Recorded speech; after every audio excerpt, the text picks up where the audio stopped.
Hungary's public broadcaster NTVA has become the latest target of demonstrators angry at the government's controversial new labor law. Protesters took to the streets for the fifth consecutive day to object to what they call slave laws.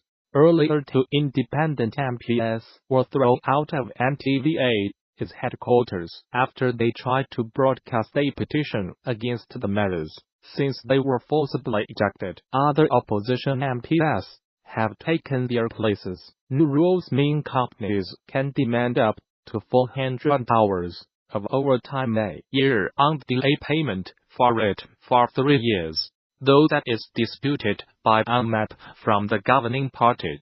At least 10,000 people rallied in Budapest on Sunday, a rare large-scale anti-government demonstration in Hungary, where Prime Minister Viktor Orban's policies enjoy widespread support. Despite repeated condemnation from other EU nations, the government says the labor reform will benefit workers as well as companies who need to fill a labor shortage. In a video shot by a local activist, the two MPs thrown out of the TV station could be heard shouting in protest at security guards during the scuffle, as well as opposing the new labor law. Protesters are also calling for an independent judiciary, independent public media, and for Hungary to join the EU public prosecutor's office. The protests have been led by trade unionists and students.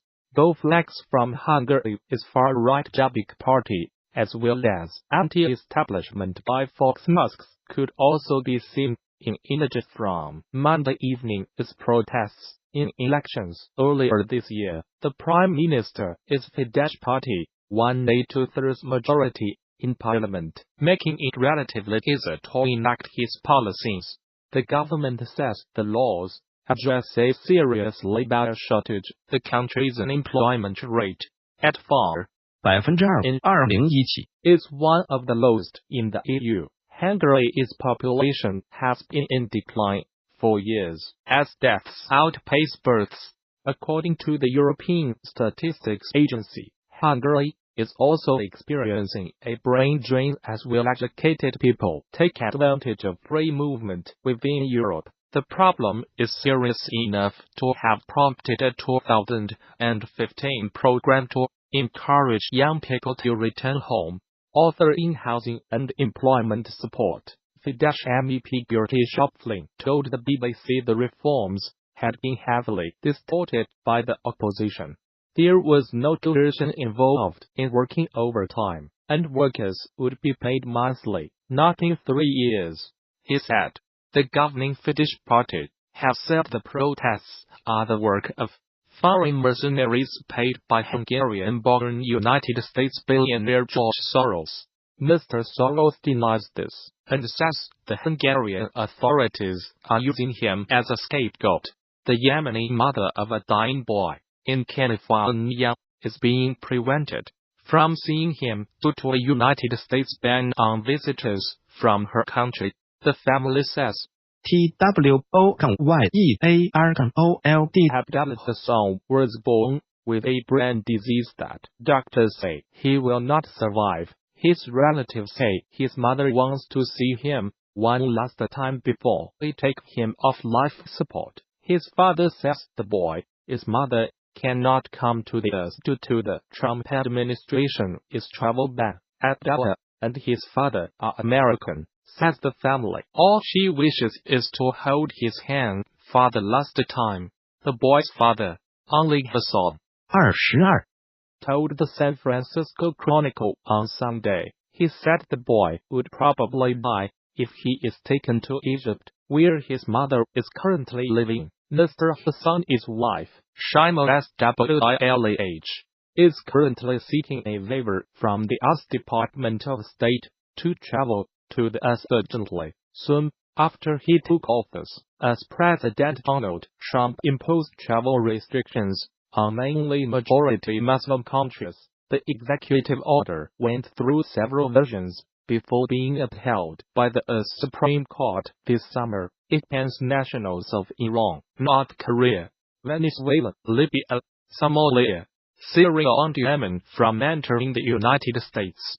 Sought asylum from the Council on American Islamic Relations, which is advocating for the family to be reunited, said Boring Abdallah's mother was unfathomably cruel.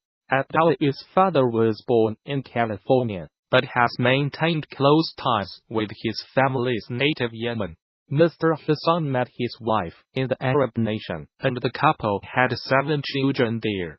Abdallah was diagnosed with hypomyelination, a brain disease that has affected his ability to breathe. When he was 8 months old, the family moved from Yemen to Cairo to escape that country's civil war.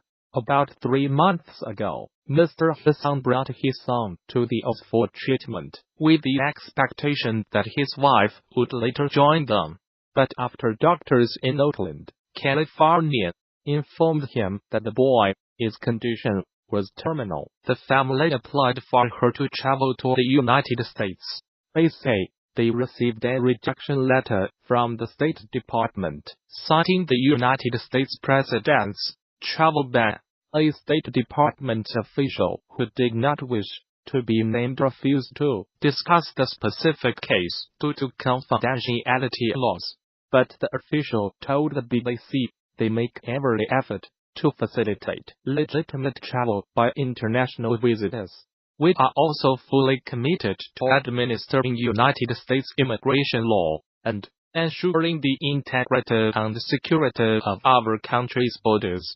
The United States military says it has killed 62 fighters from the Islamist group Al-Shabaab in 6 airstrikes in Somalia. 4 airstrikes on Saturday killed 32 militants, and a further 2 on Sunday killed 28, it said in a statement. This were the deadliest air attacks in Somalia since November 2017, when the United States said it had killed 100 militants.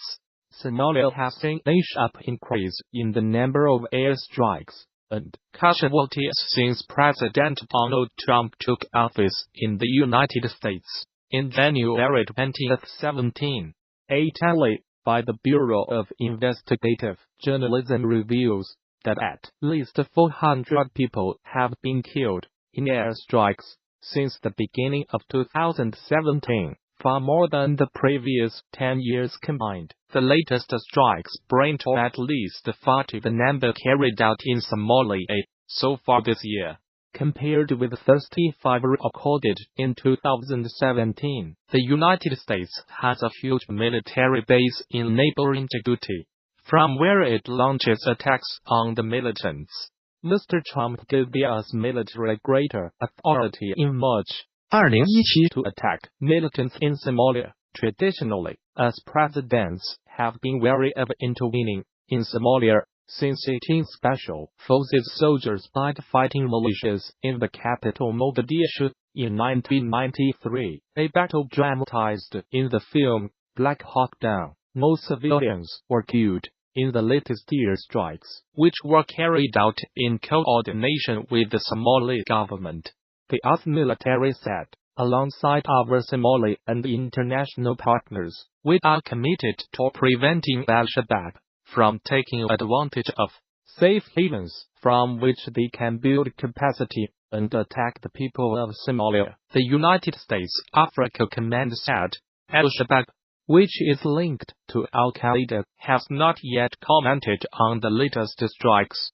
Somalia-based security think tank the Herald Institute said, in a report published in November, that Al-Shabaab had been forced to change tactics following the upsurge in airstrikes. The institute said the group was now conducting fewer mass attacks on military bases, but attacks on government offices and businesses, which refused to pay its taxes, had increased markedly. The US State Department, in its most recent report on terrorism, described Somalia as a terrorist safe haven, and said Al-Shabaab remained a threat.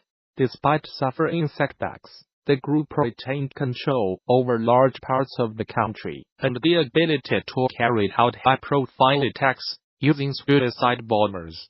explosive devices, mortars, and small arms. The report added, an Iraqi religious leader has laid a foundation stone for the rebuilding of Mosul's Great Mosque of Al-Nuri, which was damaged by Islamic State militants.